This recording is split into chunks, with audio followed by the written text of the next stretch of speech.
আমি সর্বপ্রথমেই আমি আপনাদের কাছে একটু ক্ষমা চেয়ে দিচ্ছি। এই কারণে আমার এখানে 8টায় আসার কথা ছিল, আমি আধা ঘন্টা দেরি করে এখানে উপস্থিত হয়েছি।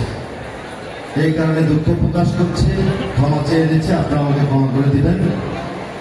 আপনারা জানেন আমি ঢাকা 15 আসনে আমাদের নেত্রী এবং আমার প্রিয় নেতা জনাব তারেক রহমান বিএনপি থেকে মনোনীত করে আপনাদের কাছে পাঠিয়েছি। সেই কারণে আমার অনেকগুলো কর্মসূচি থাকে, আপনাদের এখান থেকে যাওয়ার পরে আরও 2টা কর্মসূচি আছে।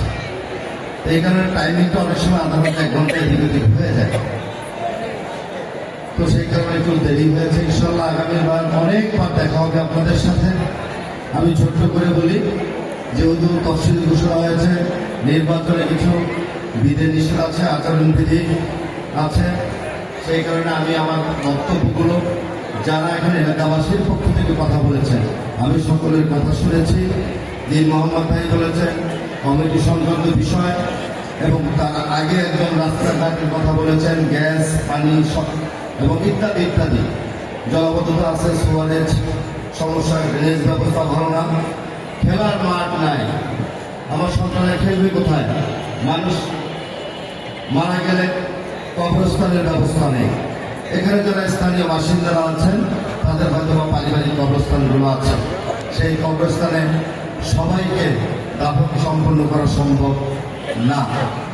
সেই কারণে আমি কিন্তু দীর্ঘ অনেকগুলো মাস আপনাদের দ্বারে দ্বারে এবং বিভিন্ন ওয়ার্ডে যাচ্ছি, সকলের মতামত নিয়ে মত বিনিময় সবার মধ্য দিয়ে আমি এই বিষয়গুলো ওয়াকিবহাল আমি খুব ভালোভাবে জানতে পেরেছি এবং খুব ভালোভাবে ইতিমধ্যেই আমি জেনেছি।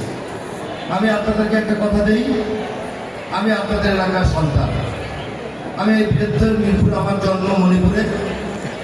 আমি আপনাদের এলাকার সন্তান, আপনাদের বন্ধু, ভাই, ছেলে হিসেবে আপনাদের কাছে অঙ্গীকার করতে চাই, আমাকে যদি আপনারা সহযোগিতা করে দয়া করে আপনাদের সকলের ভোটের মধ্য দিয়ে আমাকে যদি নির্বাচিত করে, আমি ইনশাআল্লাহ আপনাদেরকে আপনার এলাকার সন্তান হিসেবে আপনাদেরকে সাথে নিয়ে সকল ব্যবস্থাগুলো আমি অগ্রাধিকার ভিত্তিতে করবো ইনশাআল্লাহ।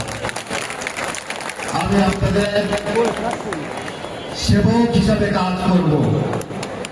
আমি আপনাদের এলাকার ছেলে হিসাবে অনেকের চেয়ে, অনেক প্রার্থীর চেয়ে আমার বয়সে আমি অনেক কম, আমি অনেক ছোট, আমার কাজ করার স্পৃহা আছে, আমার সারাদিন কাজ করার ইচ্ছাও আছে।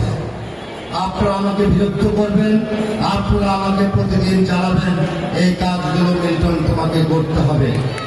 আমার কার কাছে আপনারা বলবেন, যাকে আপনার কাছে পাবেন তার কাছে তো বলবেন, আপনারা আমাকে সব সময় কাছে পাবেন। আমি আপনাদের এলাকার ভাই, সেই কারণে আপনাদের বিবেক, বুদ্ধি, সিদ্ধান্ত আপনারা নেবেন।